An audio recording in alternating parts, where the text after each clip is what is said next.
Pour parler justement de ce que gagne la région de l'IFU, nous avons beaucoup de plaisir à recevoir pour vous M. Albert Kofi Akpele Kwame, préfet de la région de l'IFU. Monsieur le préfet, bonsoir. Bonsoir, monsieur le directeur. Merci d'avoir accepté cette invitation. Vous êtes un homme heureux en ce moment. Plus qu'heureux, je dirais que nous sommes honorés.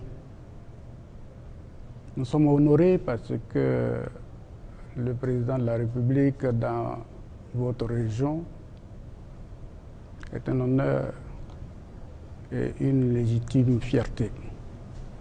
Honneur et légitime fierté que partage certainement M. Moïse Koumoué Kofi, que j'ai beaucoup de plaisir à recevoir. Il est le président du conseil régional de la région de l'IFU. Monsieur le président, bonsoir. Bonsoir. Je pourrais dire monsieur le ministre, bonsoir. Bonsoir. Nous sommes très heureux de vous recevoir. Vous êtes aussi heureux de recevoir le président de la République. Et surtout, il sera là demain à Daoukro.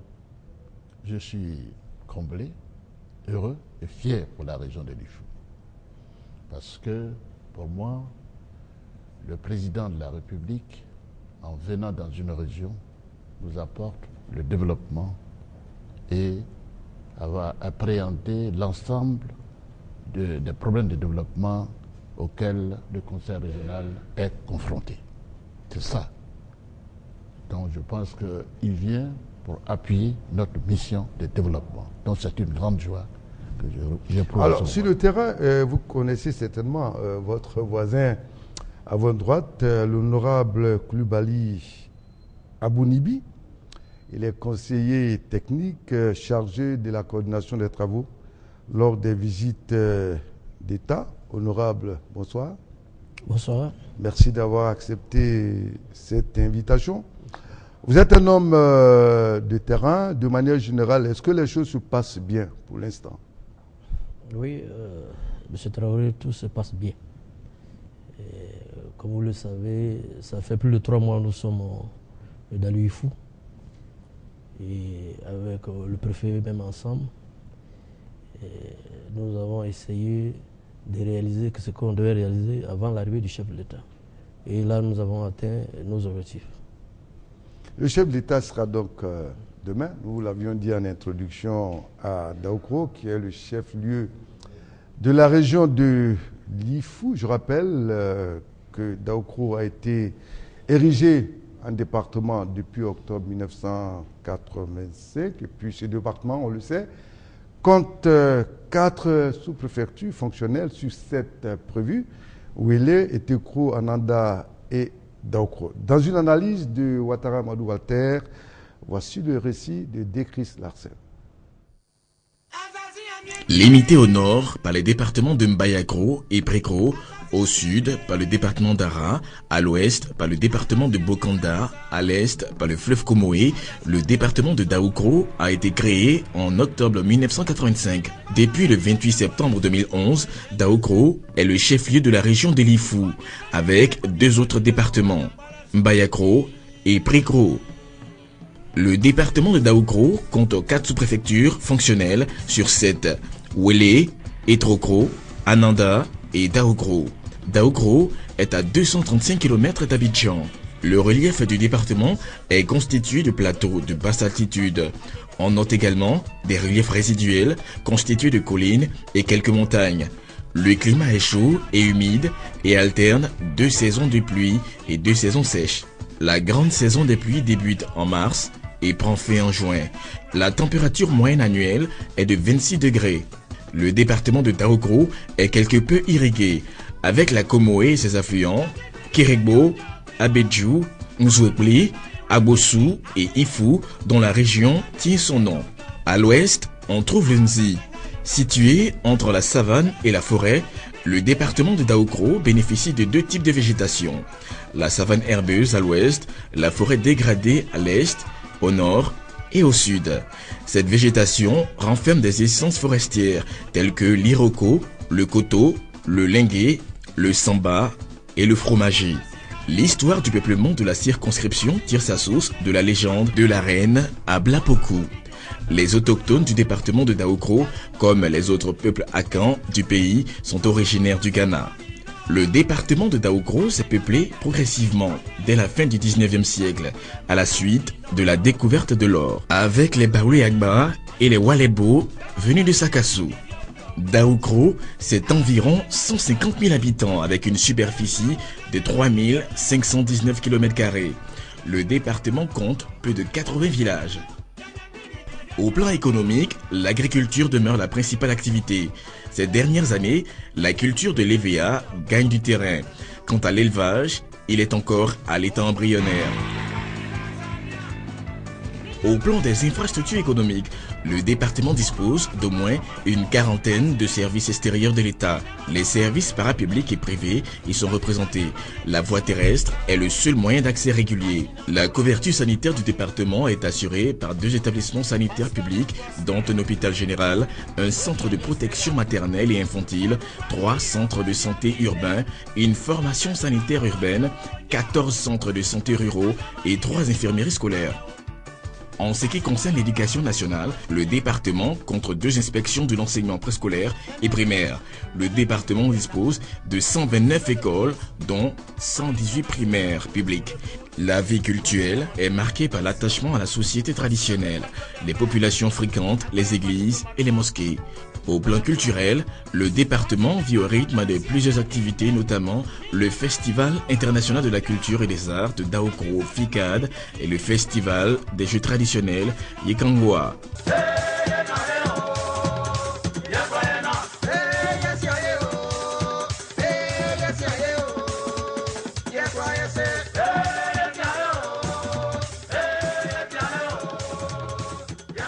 Daoukro compte 15 hôtels, dont un de très grand standing. Daoukro, faut-il le rappeler, a donné à la Côte d'Ivoire un président, le président Henri Konan Bédié, par ailleurs président du PDCI RDA. Gouverneur, Daoukro vous a été présenté. Est-ce que depuis l'annonce de l'arrivée du président de la République, Daoukro a véritablement changé? Si, à quelle proportion et qu'est-ce qui a véritablement changé? Pour celui qui connaît Daoukro, Daoukro a changé profondément. Certes, Daoukro était une coquette ville de son importance. Les infrastructures de base étaient en place, beaucoup de réalisations ont été faites, mais vous savez que la longue crise qu'a traversée notre pays a rendu nos villes souvent méconnaissables. Avant l'annonce de l'arrivée du président de la République, son Excellence, le président Alassane Ouattara, circuler à Daoukro était difficile.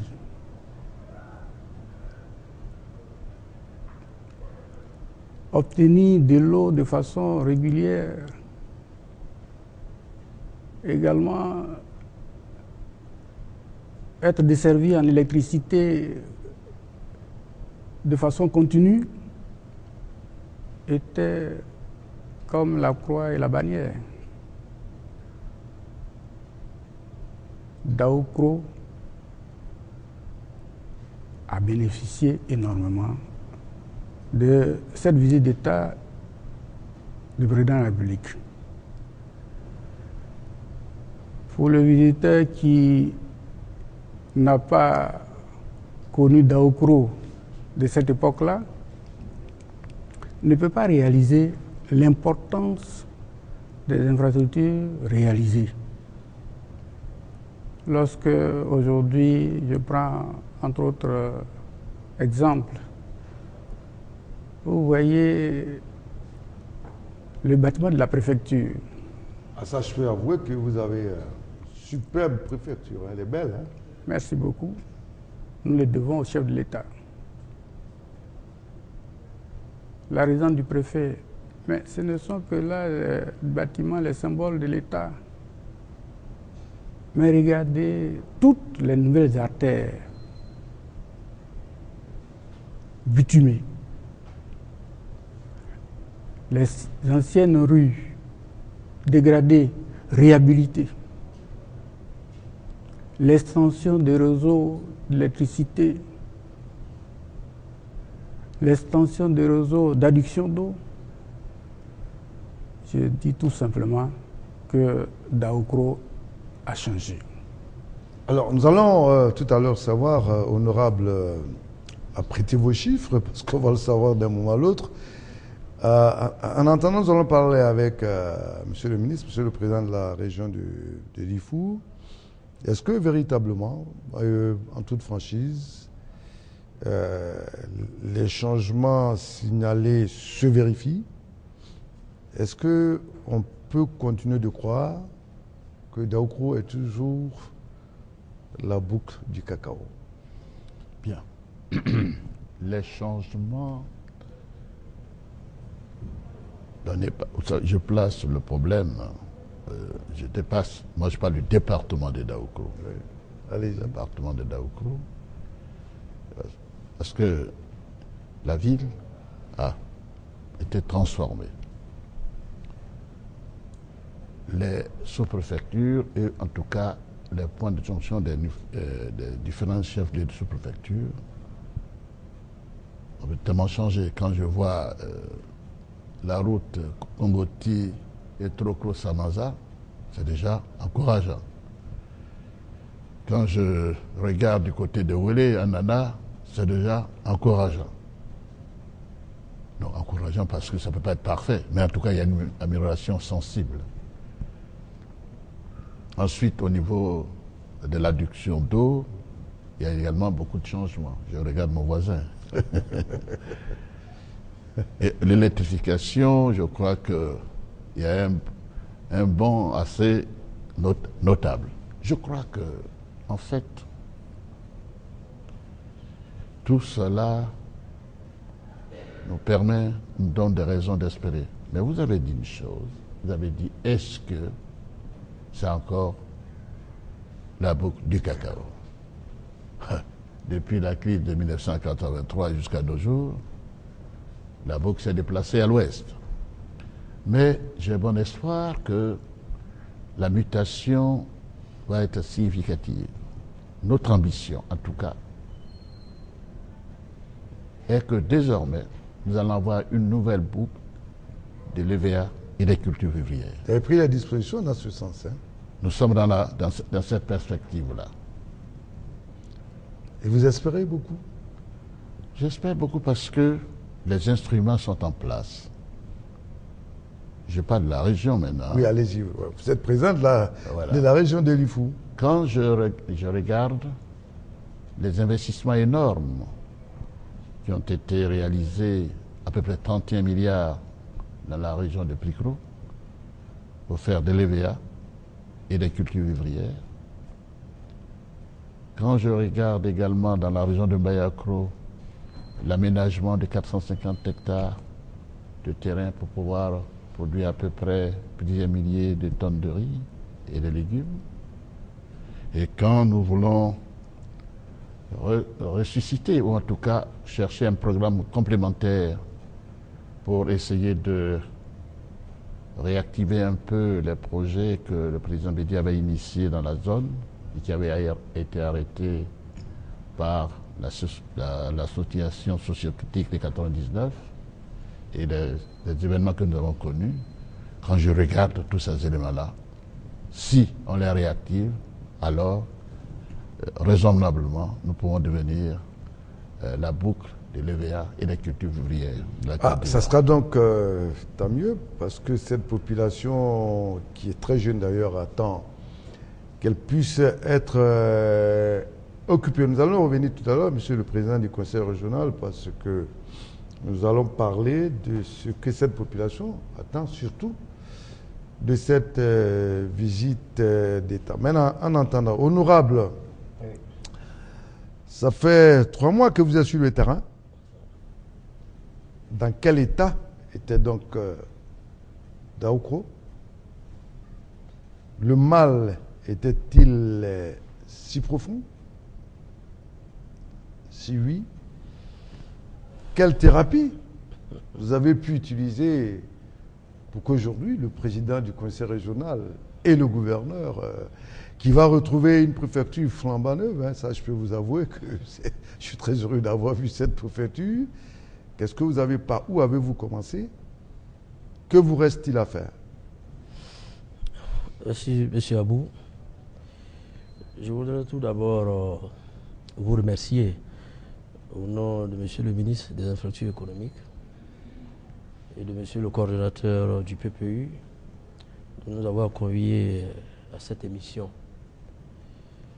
Comme vous le savez très bien, en ce qui concerne les infrastructures sociaux dans notre pays, les socio-économiques, ça fait près de 15 à 20 ans, elles sont fortement touchées.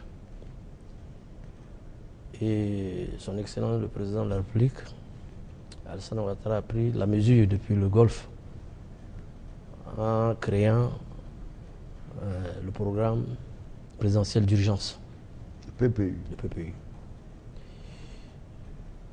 Et vous avez vu les premières visites qu'il a eu à faire à Ma et à Bondougou, surtout à Ma d'abord, les premières sorties qu'il a eu à faire. Il y a eu beaucoup de doléances parce qu'en même temps, les populations ont beaucoup de préoccupations. Et c'est pour ça qu'il a décidé, avant d'aller dans une région,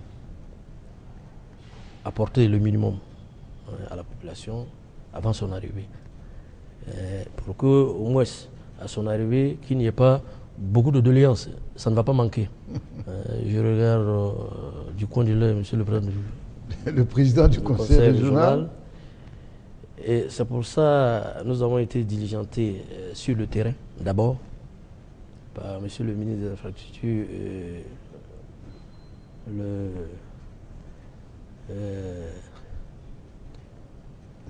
coordinateur du PPU, pour prendre un peu, pour faire l'état des lieux. Et dans cette entreprise, nous avons rencontré le président Bédié lui-même, nous avons rencontré le corps préfectoral, les élus, pour prendre leur doléance. Ils sont les représentants légitimes de nos populations. Nos techniciens sur le terrain, nos directeurs régionaux, nos directeurs départementaux, nous ont fait aussi un point technique. Et le Bénet aussi a eu à faire un point technique. Et tout ça mis ensemble, nous avons fait le diagnostic. Je vais commencer d'abord par le réseau bitumé. Comme vous le voyez, le réseau bitumé était complètement dégradé. Monsieur le préfet l'a dit tout à l'heure. Vous avez vos chiffres, hein? Oui, nous avons décidé. Vous avez vos chiffres, nous avons les nôtres. Hein? Tout à l'heure, on va revenir là-dessus. Hein? Monsieur le Président de la République a donné des instructions pour qu'on puisse réhabiliter tout le réseau bitumé, tout le réseau bitumé dégradé. Et en réhabilitation, dans la région, on a eu autour de 44 km. Et à la date d'aujourd'hui, toutes les réhabilitations ont été réalisées. Nous sommes à un taux de 100% au niveau des réhabilitations. Les dégradations étaient telles que vous allez voir qu'on a été obligé de procéder à des bitumages continus dans les traversées de certaines villes telles que Bayakro, Ouélé et puis Anada. Et en ce qui concerne les routes neuves,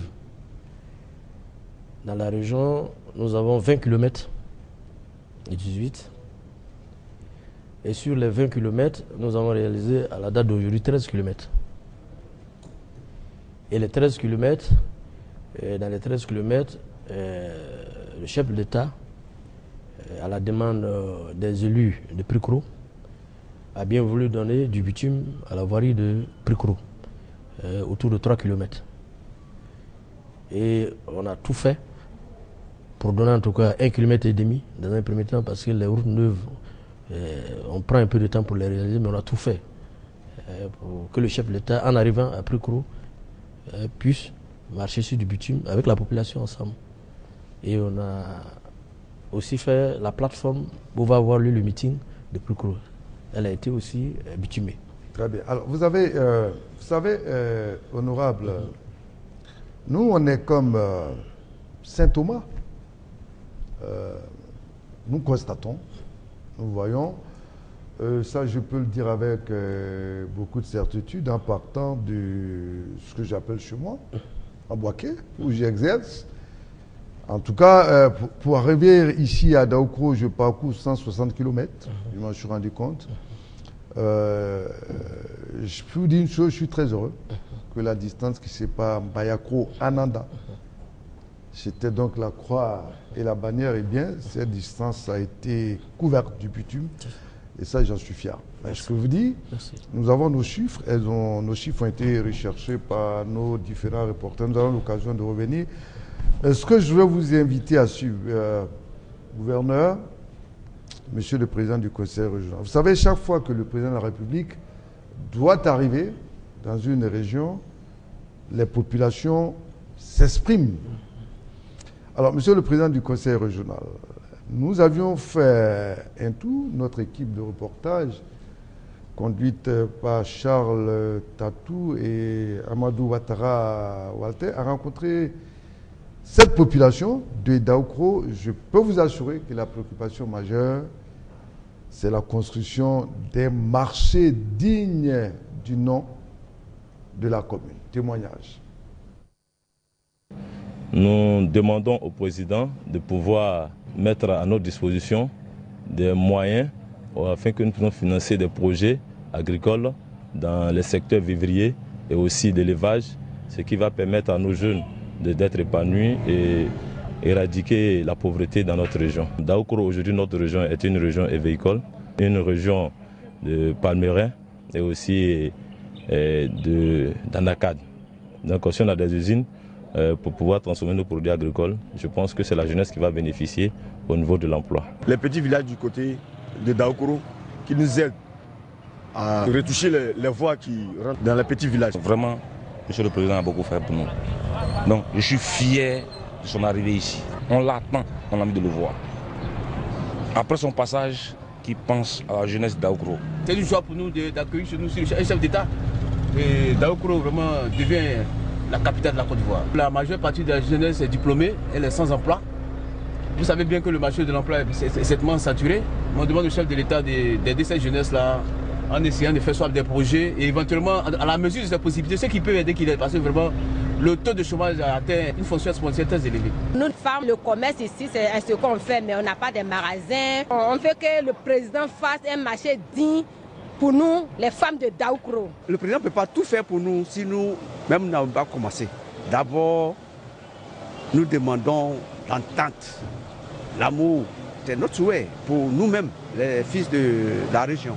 Je voudrais qu'il y ait une usine même dans cette région-là qui peut retenir au moins les jeunes pour pouvoir rester sur place. Au niveau des associations féminines, elles voudraient dépendre d'elles-mêmes. Il n'y a pas d'usine. Vraiment, nous, les femmes, nous souffrons parce que nos maris ne travaillent plus.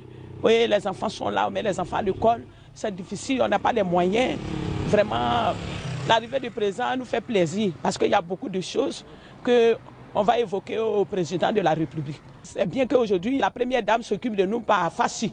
Mais on s'est occupé des femmes et des hommes. Les femmes souffrent de la cherté de la vie à Daoukro. Les activités que les femmes mènent, elles n'ont pas aussi assez de financement pour pouvoir faire face aux besoins. Il y a des veuves et des femmes vraiment qui sont martyres dans les foyers Et nous voudrons que le président puisse créer des microfinances pour les femmes.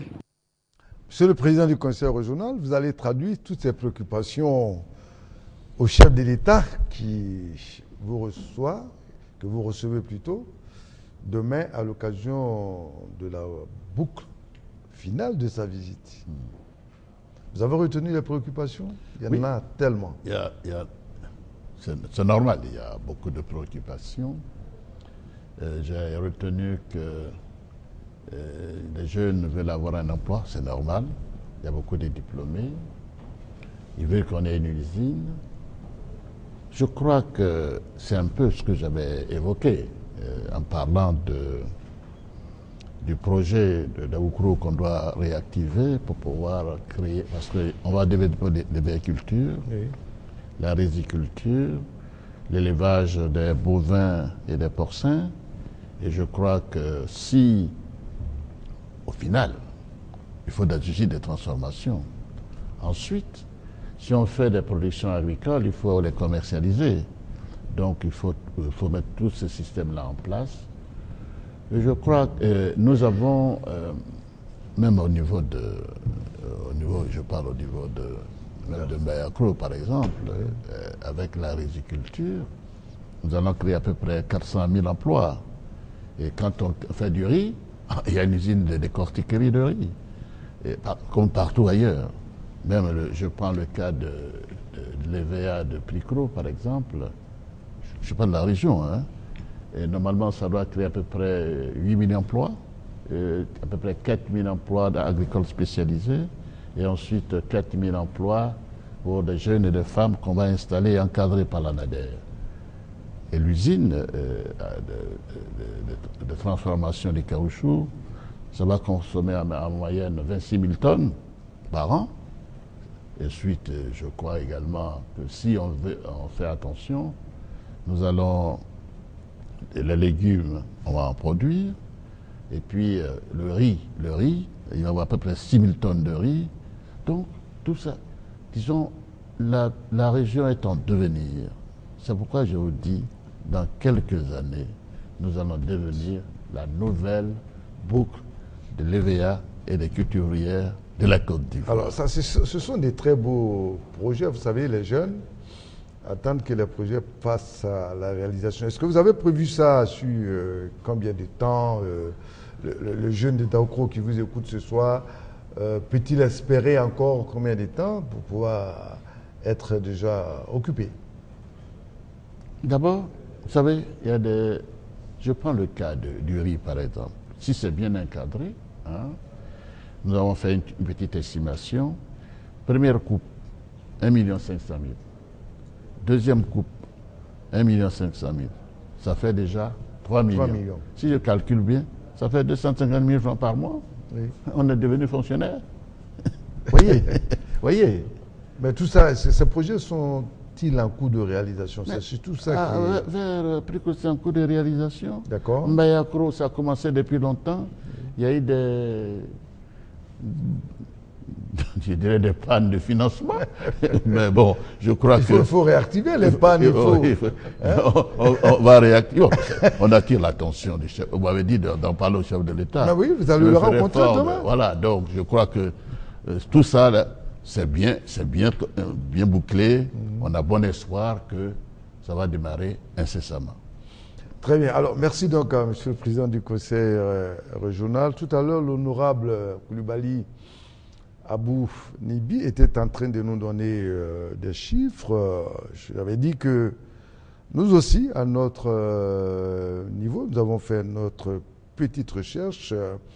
Honorable, je voudrais vous inviter, vous surtout, puisque vous êtes un homme de terrain, à vérifier si les démarches menées par nos reporters, notamment Amadou Walter Ouattara, avec le récit d'Ekris Larsen, ce reportage qu'on va vous proposer, si les chiffres sont exacts. D'ailleurs, nous avions noté dans leur recherche que plus de 20 milliards de francs ont été investis dans le domaine routier. Vous aviez 7 milliards dans le secteur de l'hydraulique et puis des centaines de localités ont pu bénéficier des travaux d'adduction en eau potable. Témoignage. Le président de la République, Alassane Ouattara, est dans la région de l'Ifou. À cet effet, la région a fait peau neuve. Mbayagro, Prégro et Daougro, ces 3 départements présentent un visage plus reluisant. Plusieurs voiries ont été bitumées. Ce sont plus de 20 milliards qui ont été investis. Ainsi, Daougro a pu bénéficier de 1000 km de reprofilage de route et 17 km au moins de bitume. À Mbayagro, 10 km de routes dégradées ont été réhabilités. 932 km de routes en terre ont bénéficié de travaux d'entretien. Quant au département de Prégro, il bénéficie de 2,8 km de nouveaux bitumes et 600 km de routes ont été entretenues. Outre ces routes, les infrastructures administratives et hydrauliques sont aussi en chantier. Ainsi, avec un investissement global d'environ 7 milliards de francs CFA dans le secteur de l'hydraulique, 406 localités bénéficient de travaux d'adduction en eau potable. 54% de ce montant sont alloués au département de Daougro. À terme, ces travaux permettront de combler le déficit en eau potable et de garantir l'approvisionnement continu des localités concernées. À ce sujet, il est prévu la réalisation de 15 000 branchements subventionnés. Mbayagro et Prégro, 145 pompes villageoises ont été réparées. Au plan de l'électrification, c'est une quarantaine de localités qui va être électrifiée grâce à cette visite d'État. En tout état des causes, la région de l'Ifou continuera d'être en chantier, même après la visite d'État. Honorable, avions-nous raison? Plus ou moins? Plus ou moins. Et je voudrais dire seulement que c'est au lieu de 20 milliards, c'est 22 milliards. Bon, alors pour 2 milliards, voilà. On aura fait notre enquête. Oui, non, elle est bonne, mais c'est 22 bon, alors milliards. on a noté également que 15 000 branchements sociaux vont être subventionnés. Première chose, est-ce que c'est 15 000? Oui. Si oui, c'est 15 000. Est-ce que cette subvention a commencé? Oui, c'est 15 000. Et la SODECI même appelle ça un cadeau présidentiel. Et nous demandons à la population vraiment d'y adhérer, parce qu'on n'a pas cette occasion à tout moment. C'est-à-dire au lieu de 190 000 francs, vous payez que 20 000 francs. Vous êtes au courant, gouverneur, des subventions? Effectivement, les subventions ont été allouées pour permettre, comme je le disais tantôt, permettez que je revienne quelque peu en disant que, parlant de Daougro, je parlais de la région.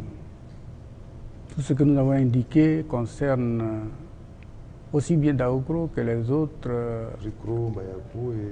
départements sous préfecture. Effectivement, les subventions pour le branchement, disons les branchements sociaux, existe bel et bien. La promotion de ces branchements sociaux a été faite de façon massive. Nos populations se sont inscrites. Certes, les paiements ne suivent pas toujours. Nous les encourageons à s'acquitter de cette modique somme, parce qu'on me permet de le dire, de près de 200 000 francs, un branchement, le réaliser à 20 000 francs, soit 10% du coût réel, est un cadeau inestimable du chef de l'État à nos populations. Donc, est-ce que l'information est portée auprès des populations? Ça, j'en appelle également. Je veux savoir, Monsieur le Président du Conseil régional, cette subvention ne concerne pas que Daougro, je voulais savoir. Hein, c'est toute la région. Est-ce que les populations sont au courant de ce cadeau que vous appelez le cadeau présidentiel? Est-ce qu'elles savent qu'elles doivent payer 20 000 francs au lieu de 200 000? Monsieur le Président. Mais je crois que dans nos différentes réunions d'information, nous essayons de sensibiliser nos populations. Et je crois que les préfets et les sous-préfets se font fort de porter l'information, puisqu'il y a des listes qui sont dressées et qui doivent être gérés par nos différents responsables du corps préfectoral. Donc je crois que les populations sont informées. Quelle est la véritable difficulté, gouverneur? Je voudrais d'abord dire que ces informations ont été portées au plus profond de notre région, au cœur même de la région. Nous avons entrepris par 2 fois des tournées de sensibilisation dans notre région. Bien sûr, en dehors de nos tournées officielles, dans le cadre de l'arrivée de son Excellence le Président de la République. Au cours de cette tournée, non seulement nous avons fait le bilan des investissements réalisés au profit de nos populations, mais nous avons mis l'accent sur ces branchements subventionnés qui doivent permettre de tirer effectivement profit de tous les investissements que le chef de l'État a bien voulu consentir dans notre région. Sinon, à quoi ça sert d'investir autant d'argent si les populations n'accèdent pas à l'eau potable, qui est un des soucis majeurs de son Excellence le Président de la République? Vous le constatez partout. Il n'y a pas que seulement l'intérieur du pays. Il y a également la ville même d'Abidjan, toutes les grandes villes, parce que l'eau est source de vie. Et donc, nous encourageons nos parents, nous encourageons nos populations à s'acquitter de ces 20 000 francs. 20 000 francs. Parce que c'est un délai qui leur est accordé. Ah, ça dure combien de temps, honorable? C'est jusqu'au 31 octobre. 31 octobre. Après, c'est fini, c'est plus possible. Hein? Bon, ça, je laisse la primeur à monsieur le ministre, parce que généralement, comme je l'ai dit, c'est un cadeau présidentiel. Il y a 15 000 abonnements qui sont prévus. Donc, exceptionnellement, on peut prolonger la période jusqu'à terminer les 15 000. Mais je pense que si la population va vite et consomme les 15 000, elle peut demander en plus. On a fait ça à Boaké puis à Yamsoukro. Donc, vraiment, moi, je leur demande les 15 000 sont là, un local prend vraiment les 15 000 compteurs. Ouais. Alors, on a un souci, vous voulez, gouverneur, oui. Permettez que je termine sur cette question pour dire combien de fois nous accordons de l'importance à la question d'eau, parce que cette région souffrait énormément de manque d'eau. Que ce soit les centres urbains, que ce soit les villages. Alors, si nous faisons la tournée pour sensibiliser tout le monde, en plus des voix des médias que nous étudions, c'est parce que nous nous disons que tous ceux qui